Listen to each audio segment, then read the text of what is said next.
Welcome. Now, our story begins. Sit back, relax, and listen. If you enjoy calm, true crime stories, please follow the channel, leave a like, and share your thoughts in the comments. Let's begin.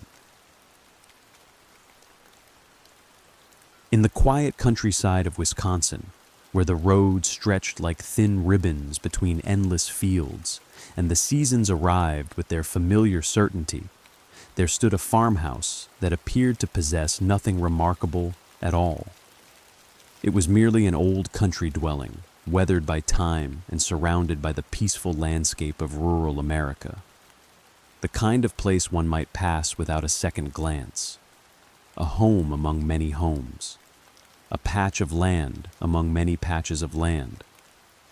And yet, hidden behind those ordinary walls was a story that would one day travel far beyond the small community of Plainfield and become one of the most unsettling chapters in American criminal history. For within that modest farmhouse lived a man named Edward Theodore Gein. To those who knew him, he was not a figure from a nightmare or a name whispered with fear. He was simply Ed, a quiet, peculiar, and solitary man who moved through life almost unnoticed. He was the sort of person who existed on the edge of society rather than within it. He spoke little, avoided attention, and seemed more comfortable among the fields and trees surrounding his family farm than among the people of the town. Neighbors remembered him as unusual, perhaps even a little awkward, but rarely as threatening. He would lend a hand when asked. He would complete small tasks for those nearby. He would appear in the local community as many ordinary people did, leaving behind only a faint impression before disappearing once more into his lonely world. And perhaps that was the most extraordinary thing about Edward Gein. Not that people knew him, but that they believed they understood him. For years, the people of Plainfield saw only the surface of his life. They saw a quiet farmer living alone. They saw a man carrying groceries, walking through town, and existing without causing alarm. They did not see the darkness hidden beyond their view. They did not know that the old farmhouse, sitting silently among the fields, contained secrets that would eventually shock the nation. The beginning of the mystery came in November of 1957. In the small town of Plainfield, where days usually passed with predictable calm, a local woman named Bernice Warden failed to return home. Mrs. Warden owned a hardware store and was known throughout the community. She was a mother, a business owner, and a respected member of the town, someone whose absence would immediately be noticed. Her son, Deputy Sheriff Frank Warden, entered the store and found something deeply troubling. His mother was gone. The shop remained much as it had been, yet something about the scene suggested that this was no ordinary disappearance. The familiar comfort of the everyday world had been disturbed by a question no one could answer. Where was Bernice Warden? As investigators examined the store, they discovered the final recorded purchase made that day, a container of antifreeze.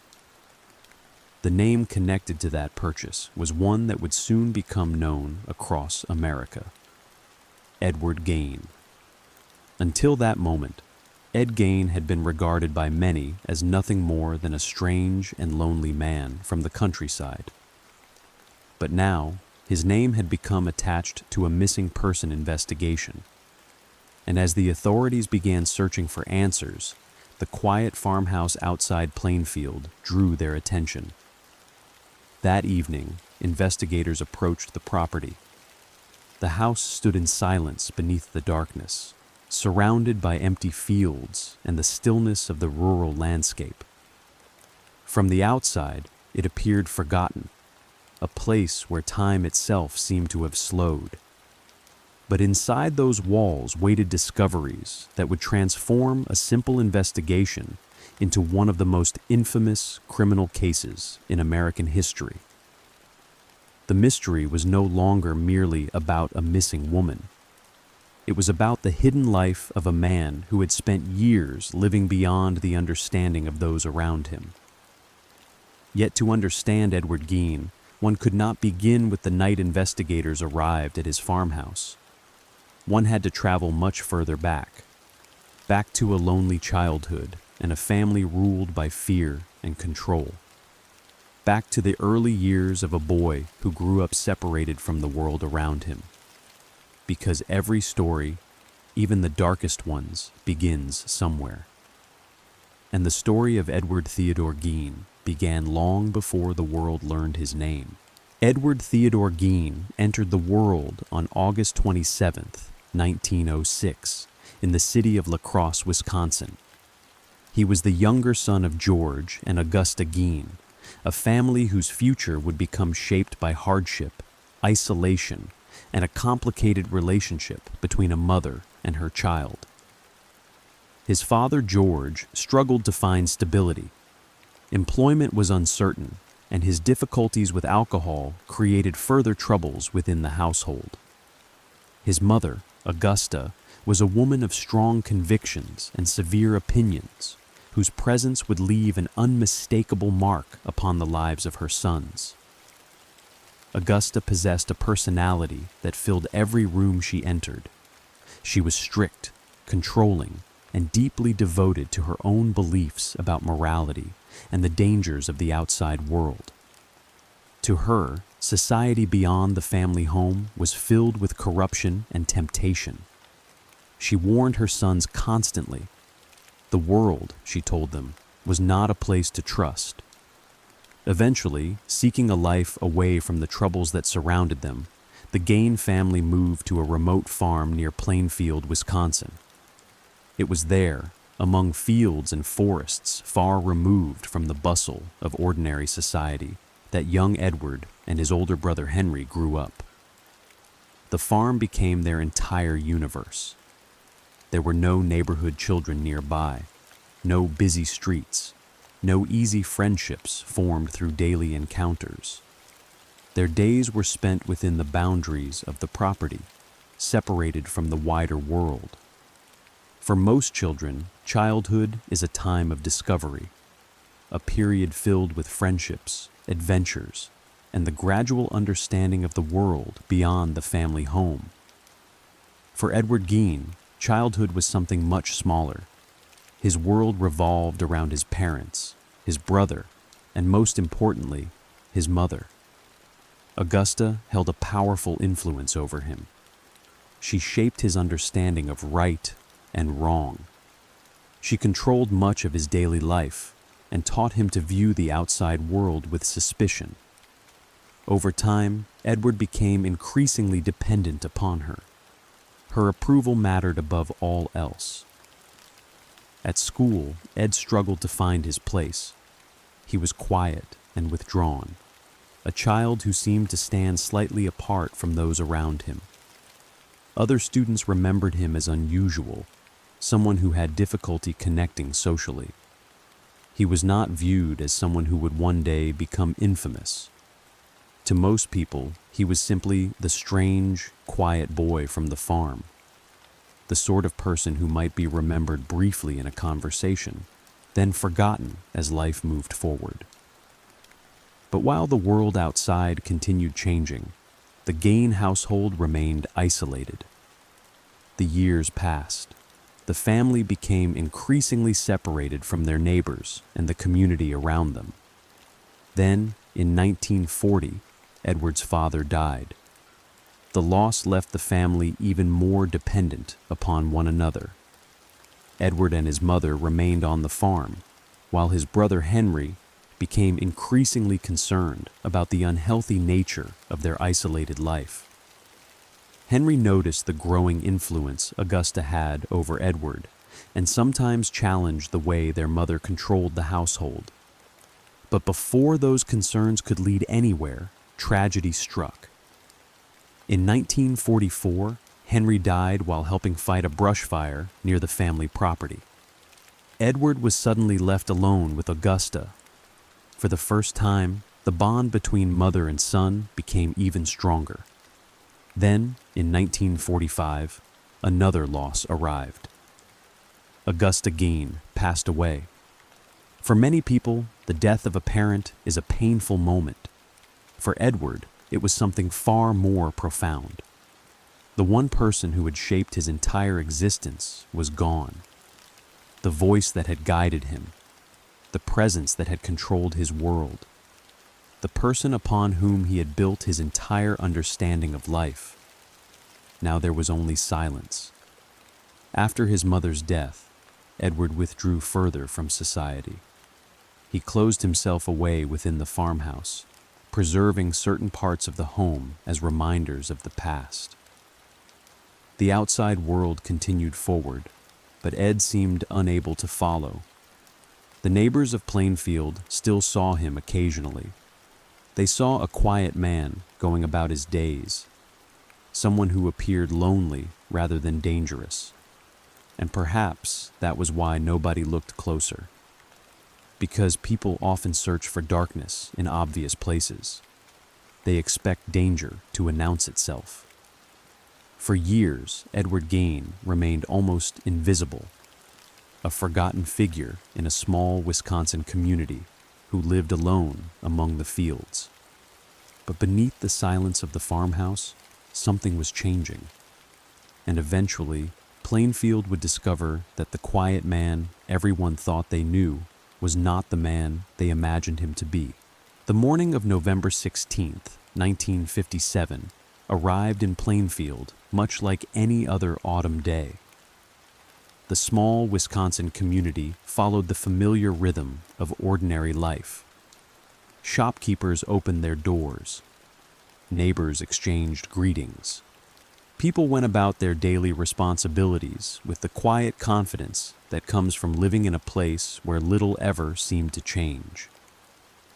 Plainfield was not a town where people expected tragedy. It was a place where everyone knew the faces around them, a place where familiarity created comfort. And perhaps that was why the events of that day would leave such a lasting mark upon the community. Bernice Warden was a respected member of Plainfield. She owned a local hardware store and was known as a hard-working woman who had built a life through dedication and responsibility. She was not simply a name in a future investigation report, someone whose absence would immediately be felt. That afternoon, her son Frank Warden entered the family store. Frank worked as a deputy sheriff, and through his profession, he understood the importance of noticing details. He knew when something felt unusual, and the moment he stepped inside, he realized something was wrong. His mother was missing. The store, a place that should have carried the familiar signs of daily business, now seemed strangely empty. There was no explanation, no message or obvious answer waiting to be discovered.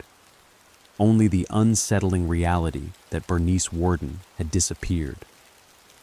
Frank began searching for information. He looked through the details of the day, trying to understand what had happened during those final hours before his mother vanished.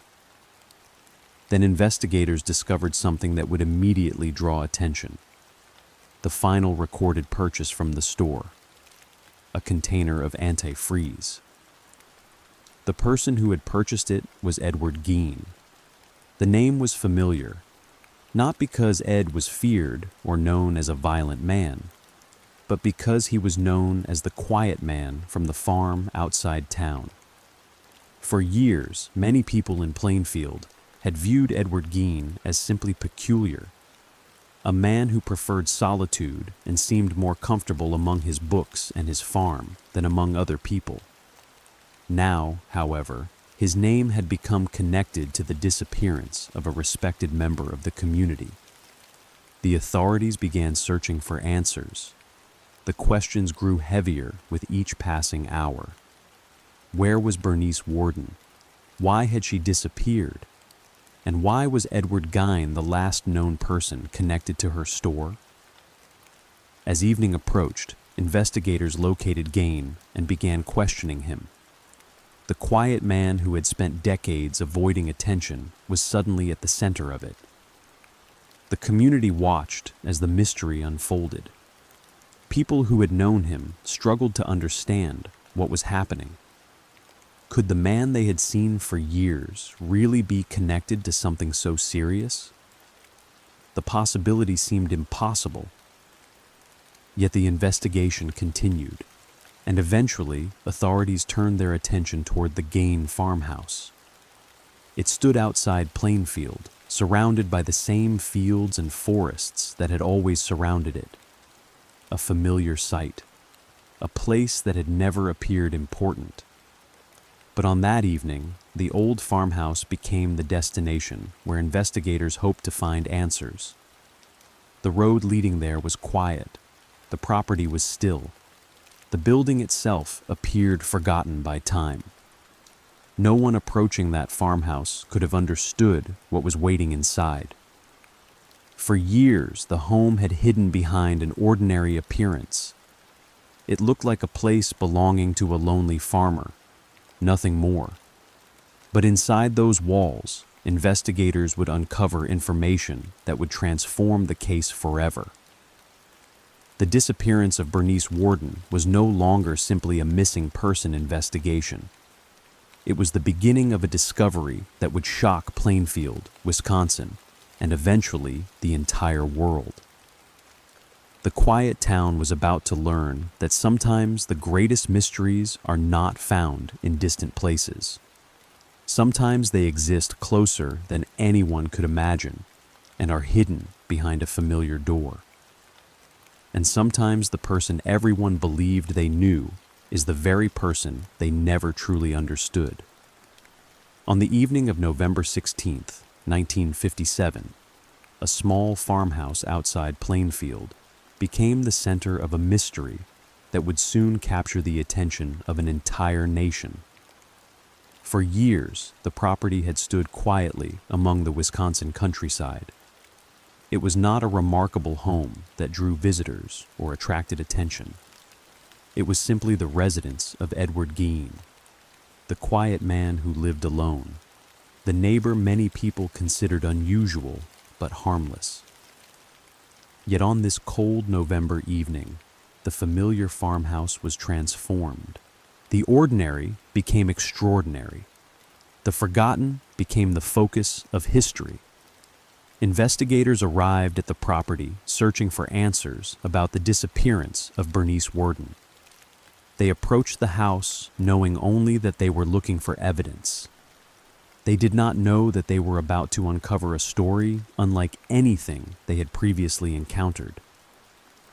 The farmhouse itself seemed to reflect the life of its owner. It appeared neglected and isolated, a place where time had slowed and where the outside world seemed very far away. The wooden structure stood quietly beneath the night sky, surrounded by empty fields and the silence of Wisconsin. To anyone passing by, it might have appeared like any other old country home. But behind those walls was a reality that would forever change the way people viewed Edward Gein. As investigators entered, they carefully examined the rooms. Every corner of the farmhouse carried gruesome clues about the life of the man who had lived there for so many years.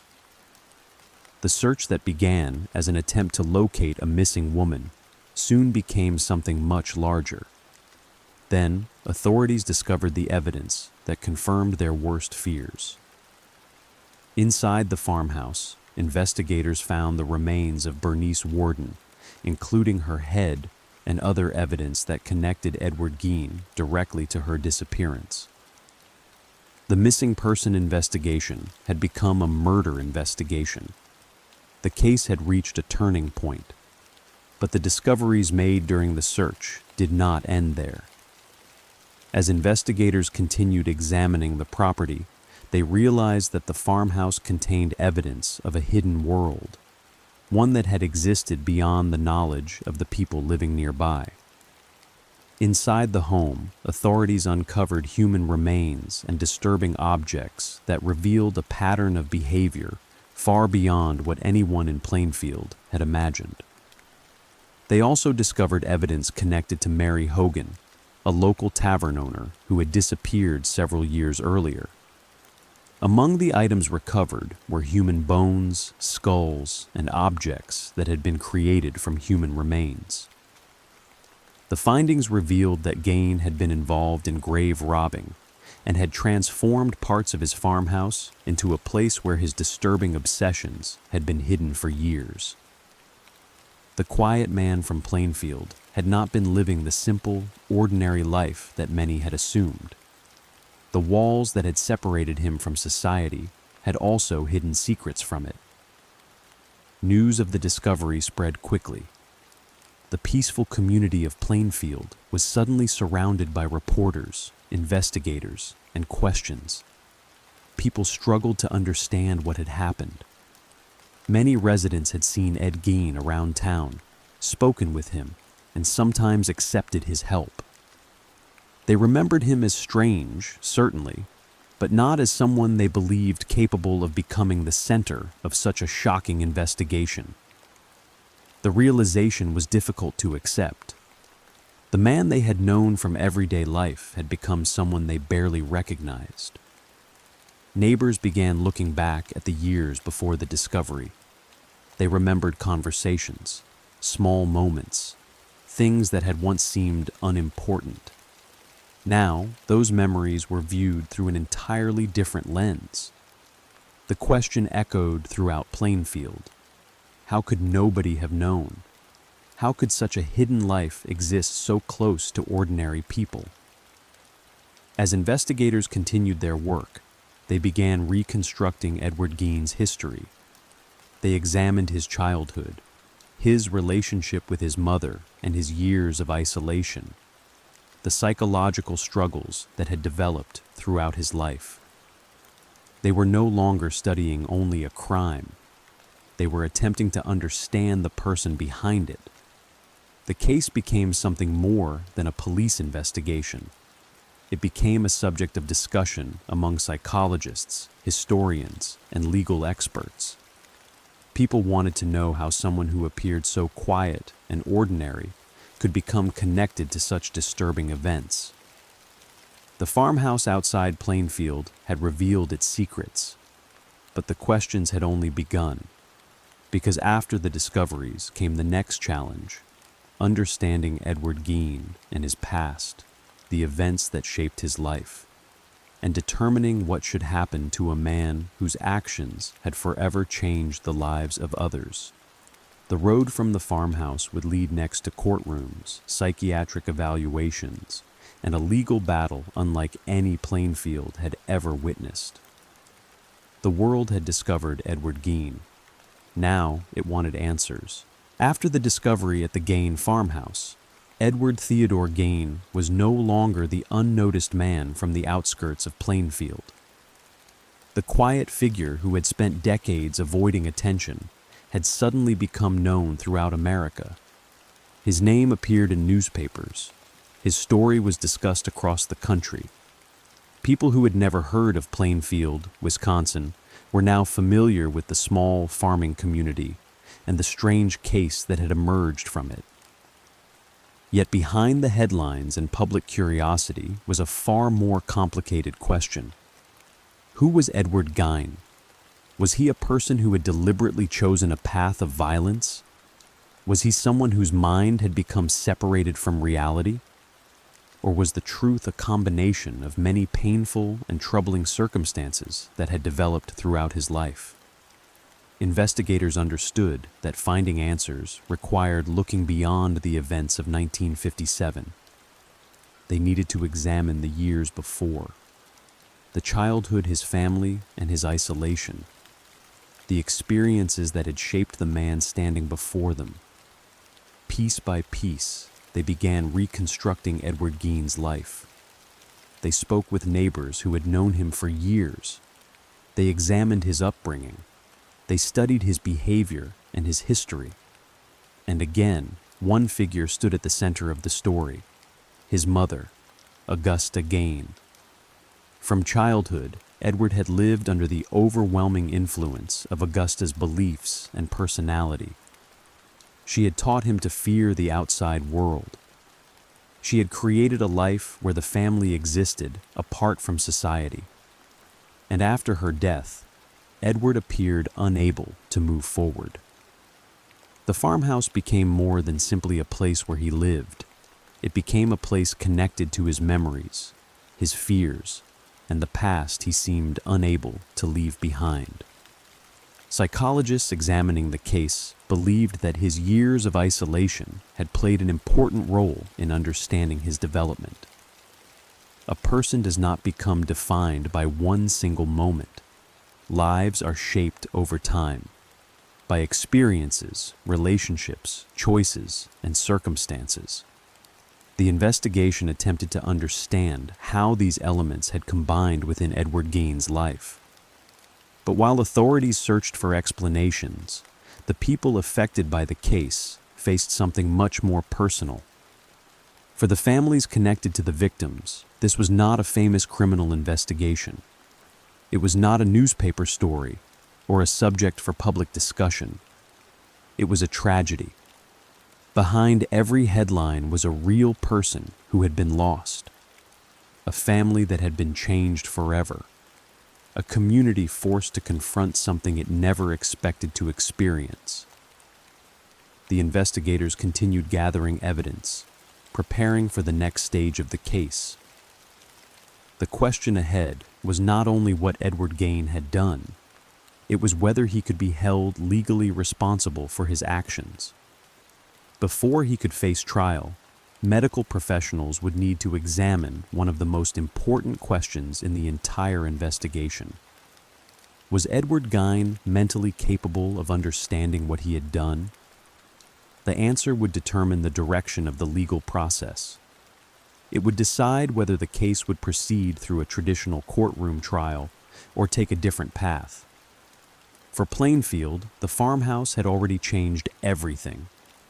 The community that once knew Edward Gein as the quiet man on the farm now knew him as the subject of a national investigation. But beneath the public fascination was a serious examination of justice, responsibility, and the difficult relationship between crime and mental illness. The next chapter of Edward Gein's story would not take place on a lonely country road. It would take place inside a courtroom. And there, the world would attempt to answer one final question. Not only what Edward Gein had done, but whether he truly understood it.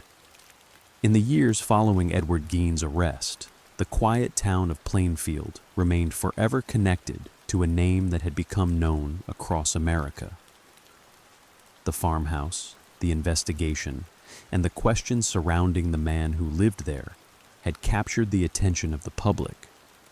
But beyond the newspapers and public fascination, a serious legal question remained. What should happen to Edward Gein? The answer would not be simple. Before a traditional trial could take place, the court needed to determine whether Gein was capable of understanding the proceedings against him. It was a question that reached beyond the facts of the case. It entered the difficult territory where law and the human mind meet. Was a person who suffered from severe mental illness able to be held responsible in the same way as someone who fully understood their actions? To answer this, doctors and specialists were asked to examine Edward Gein. They studied his history and reviewed his behavior. They attempted to understand the thoughts and psychological struggles of a man whose life had been marked by isolation for decades. Their conclusions painted a picture of a deeply troubled individual. They determined that Gein suffered from serious mental health problems and was unable to fully participate in his own defense at that time. The court declared him incompetent to stand trial. Instead of being sent to prison, Edward Gein was placed in psychiatric care. There, away from the public eye, doctors continued their efforts to understand him.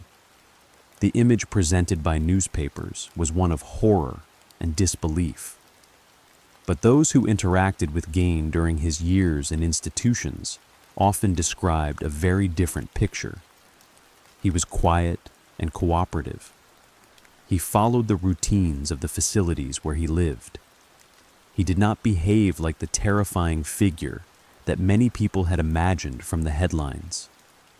This contrast made the case even more difficult for the public to understand. People often expect those responsible for terrible acts to appear obviously different from everyone else. They expect danger to be visible. But human beings are far more complicated than appearances suggest. The story of Edward Gein challenged many assumptions about crime, personality, and mental illness. For more than a decade, he remained under psychiatric observation. Then, in 1968, a new evaluation determined that Gein was mentally capable of standing trial. At last, the legal process could move forward. The trial took place in Wautoma, Wisconsin. By this point, the facts surrounding the case were already widely known, and the central issue was not simply whether Gein had been involved. The question was his state of mind. The defense argued that Edward Gein's severe mental illness prevented him from being considered fully responsible. The prosecution argued that, regardless of his psychological condition, he remained accountable under the law. The courtroom became the setting for a much larger discussion. Where should society draw the line between illness and responsibility? How should justice respond when a person commits a serious crime while suffering from profound mental disturbance? After a short trial, the court reached its decision. On November 14, 1968, Edward Theodore Gein was found guilty of first-degree murder in the death of Bernice Worden. However, the judge determined that Gein had been legally insane at the time of the crime. As a result, he was not sentenced to prison.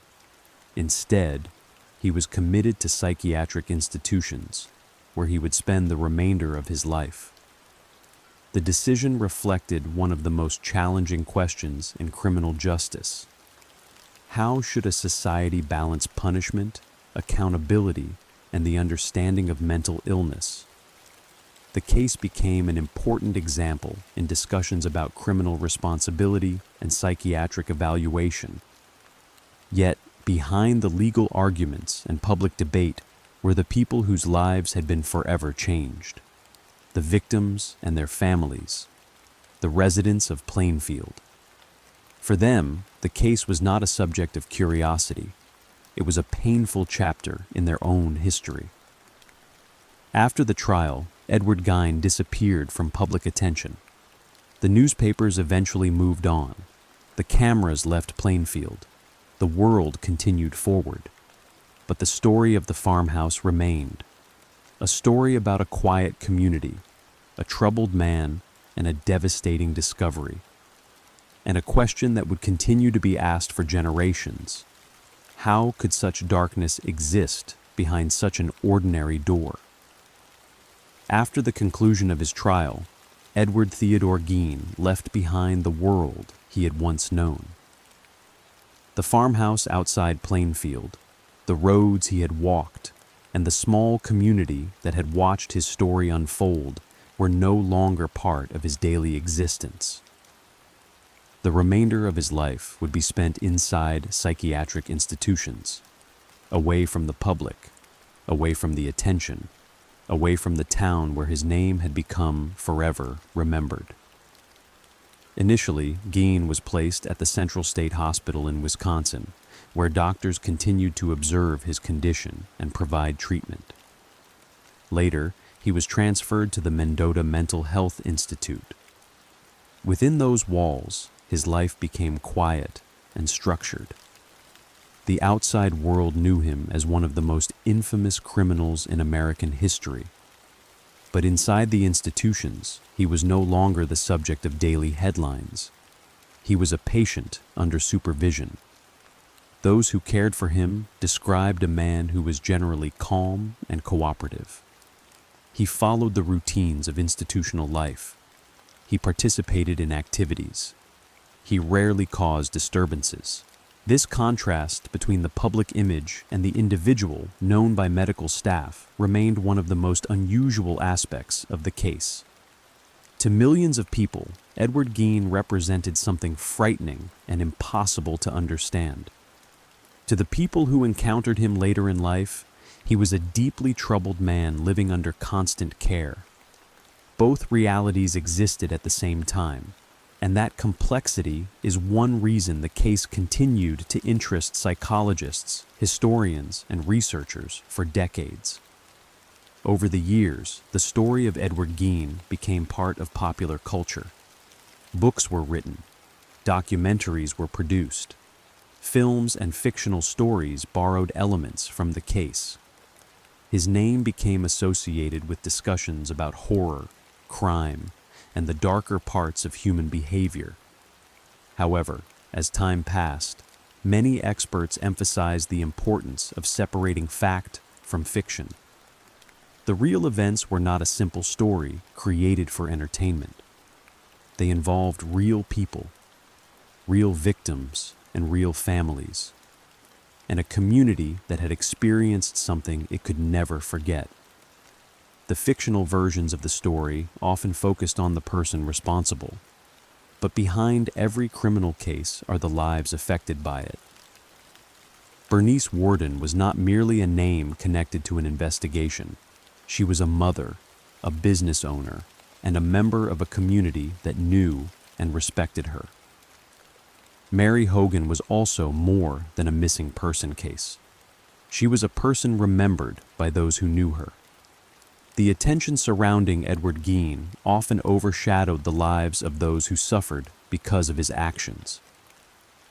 As the decades passed, Gein grew older. His health slowly declined.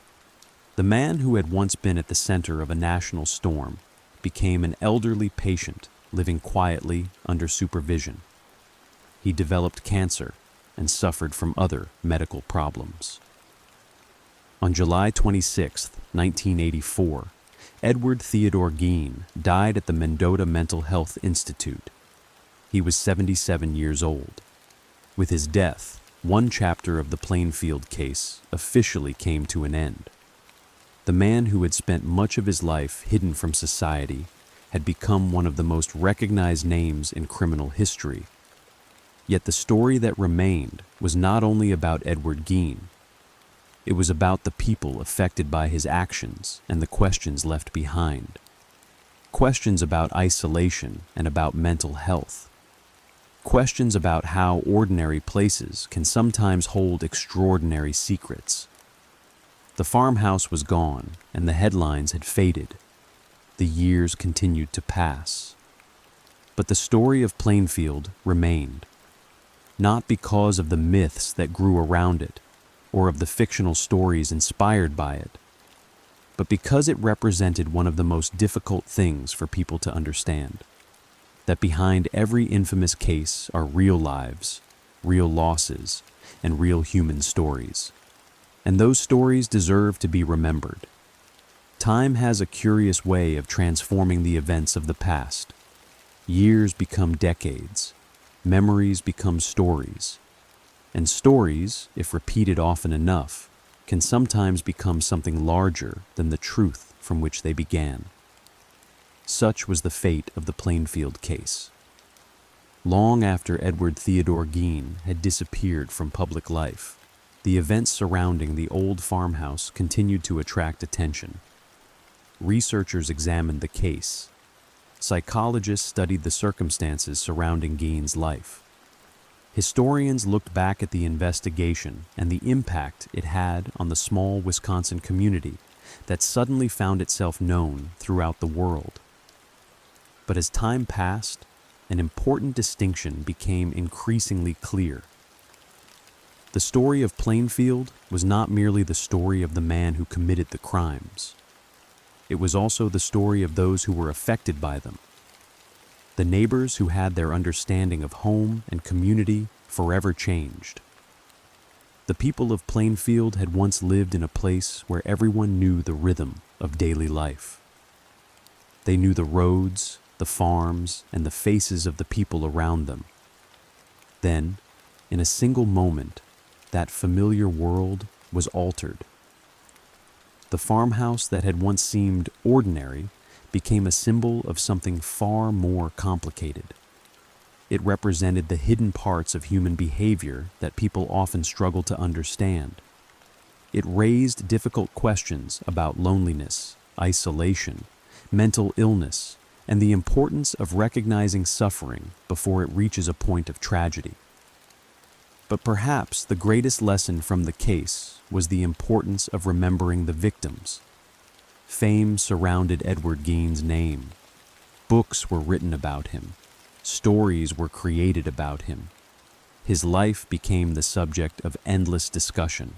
Yet the people whose lives were taken or forever changed were not characters in a mystery. They were real individuals with families, hopes, and ordinary days that mattered. The passage of time should never allow those lives to disappear beneath the shadow of the person responsible.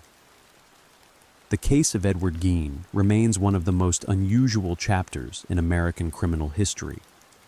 It began in a quiet farming community in Wisconsin and eventually became known across the world. The case was studied by those seeking to understand criminal behavior. It became a subject examined in discussions about the relationship between mental illness and responsibility. And it became a reminder that the truth behind a famous case is often more complicated than the stories told about it. Because history is rarely made only of villains and heroes. It is made of people. People shaped by their experiences. People affected by the actions of others. And people whose lives continue to matter long after the headlines disappear. The story of Plainfield is therefore not only a story about darkness, it is also a story about the importance of understanding, about looking beyond rumors and sensational accounts, about searching for facts, about remembering that behind every investigation are human beings who lived through events they never expected to face. More than 60 years later, the name Edward Gein remains familiar.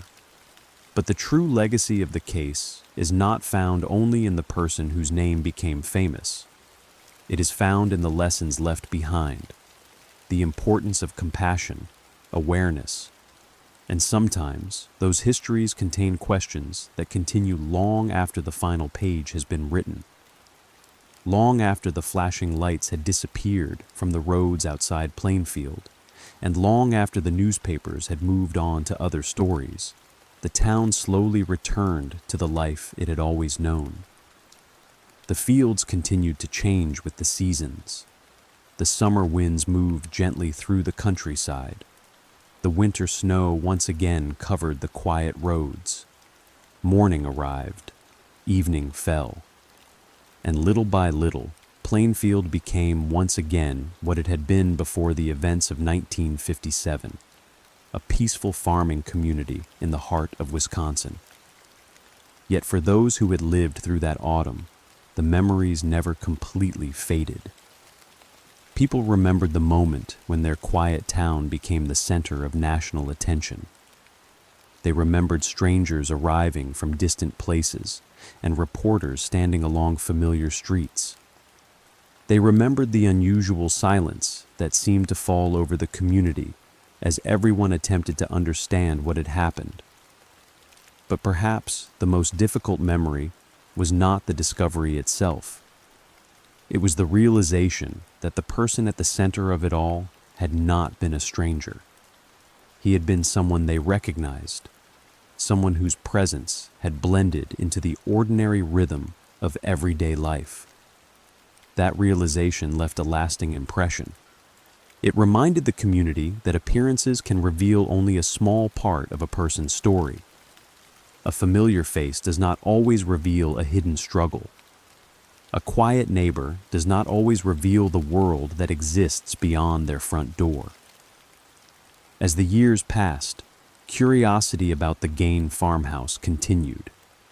People traveled to Plainfield, hoping to see the place connected to one of America's most widely discussed criminal cases. Some arrived searching for answers. Others arrived because they had heard stories repeated through books, documentaries, and films. But over time, the distance between fact and legend became increasingly difficult to separate. The real events were often mixed with rumors. Stories were exaggerated. Fictional ideas became attached to the truth. And eventually, many people knew the myths better than the actual history. The farmhouse itself did not remain standing. In 1958, the building was destroyed by fire before it could become a lasting attraction. The exact cause of the fire was never definitively established, and speculation continued for years afterward. Only the land remained. The house disappeared. But the story attached to that place continued.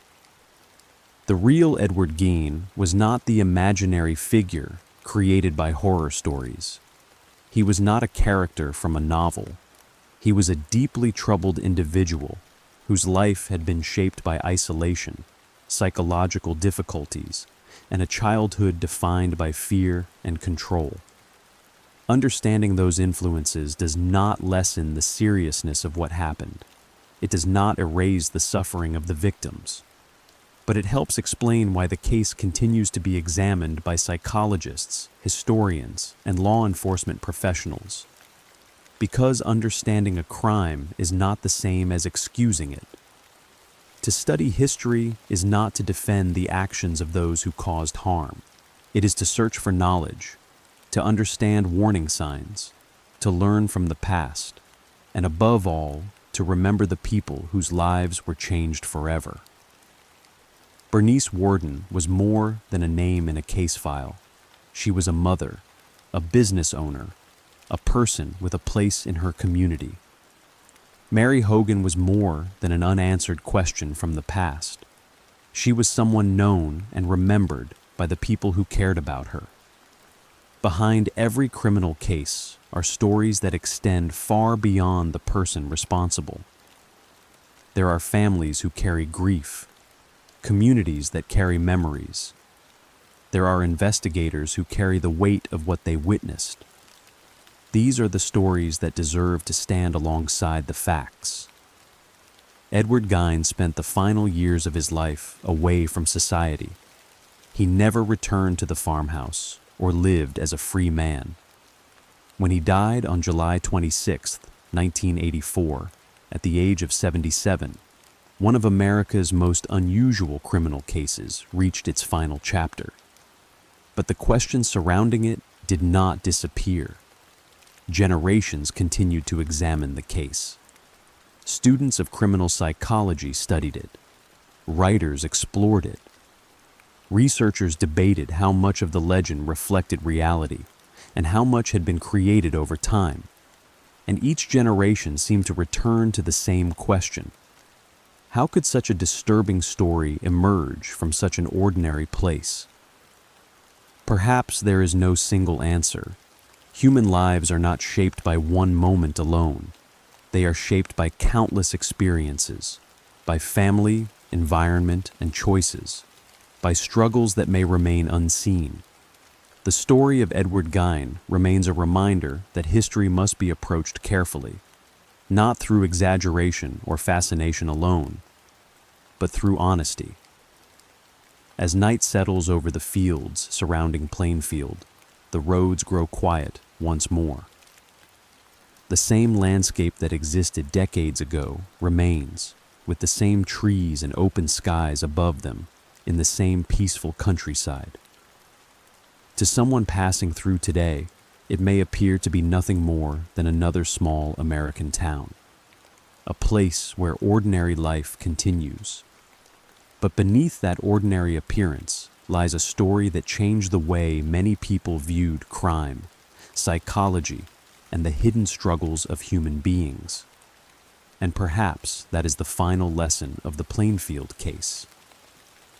The most extraordinary stories do not always begin in extraordinary places. Sometimes they begin on a quiet country road, behind an ordinary door. And sometimes the greatest mysteries are found not in distant lands or unfamiliar places, but in the shadows of places that once seemed completely ordinary. For Plainfield, the events of 1957 will always remain part of its history. For the rest of the world, the name Edward Theodore Gein remains a reminder of the importance of separating fact from fiction, remembering those who suffered, and understanding that every famous criminal case is ultimately a story about real people. People whose lives mattered and whose memories remain, and people whose stories should never be forgotten.